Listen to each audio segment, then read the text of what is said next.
Hey everyone, welcome to today's Explainer. We're diving into a truly mind-bending philosophical analysis from our source material today. It literally connects ancient, fragile historical artifacts right to the modern, hyper-connected digital lives we're all leading at this very second. We're going to explore a totally unique perspective on history, preservation, and the ultimate destiny of a nation, and how, surprisingly, that destiny is directly tied to the files, folders, and digital footprints you and I are creating right now. It all kicks off with a super fundamental question. Why should we even keep records? I mean, it seems simple enough, right? We keep them to remember things. But the source material takes this idea and just completely flips it on its head. It takes us on this wild chronological journey, starting from a highly vulnerable, chaotic physical past where history was literally always on the brink of being erased, and moves us toward an empowered, permanent digital future. It's really a story of survival, technological evolution, and ultimately a grand vision for human progress. Okay, let's dive right into this with Section 1, Preserving the Lost Past. Now, the source presents a highly unconventional and honestly pretty thought-provoking claim about historical artifacts that were removed from the country. Think about priceless items like Goryeo Celadon.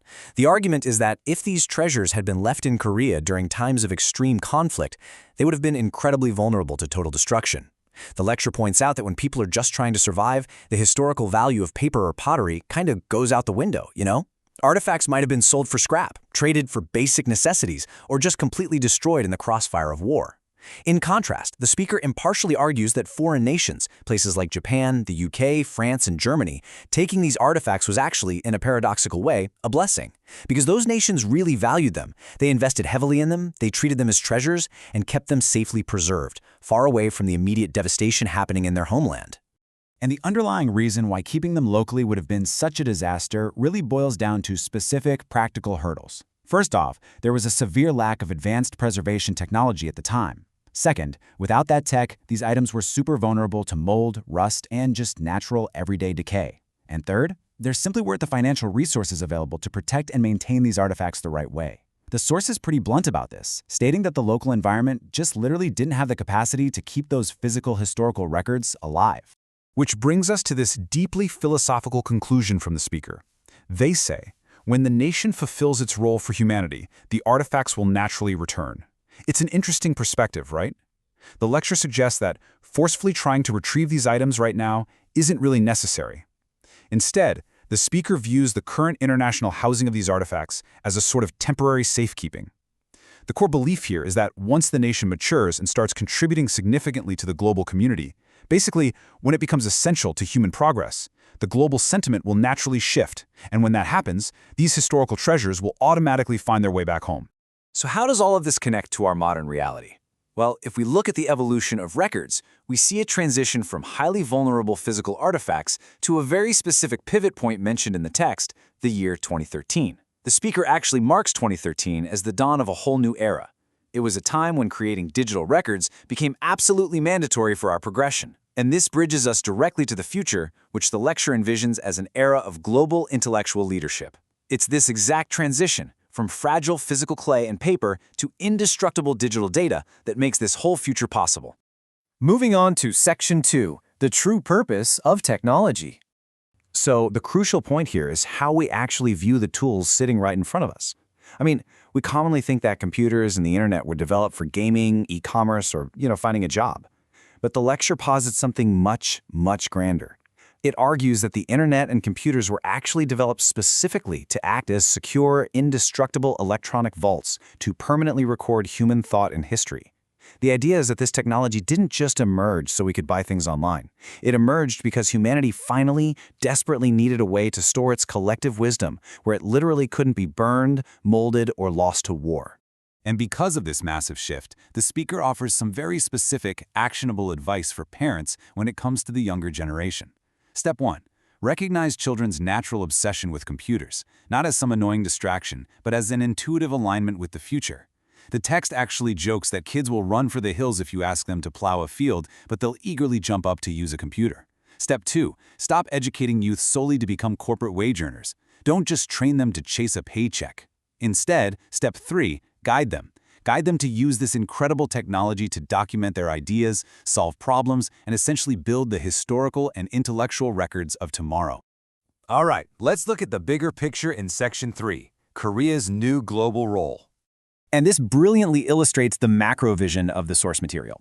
If individuals are the ones creating these digital records, what does that mean for the nation as a whole? Well, the speaker introduces this concept of Ilyu Mire Yongoso, which translates to the Global Future Research Institute. Now, this isn't a literal building or an office park. Rather, it's a conceptual transformation of the entire nation. It represents a shift from being a country known primarily as a manufacturing exporter, someone who just makes physical goods to sell, into an intellectual hub, a nation that researches, teaches, and ultimately guides the future paradigms of all humanity. We're looking at a massive evolution here.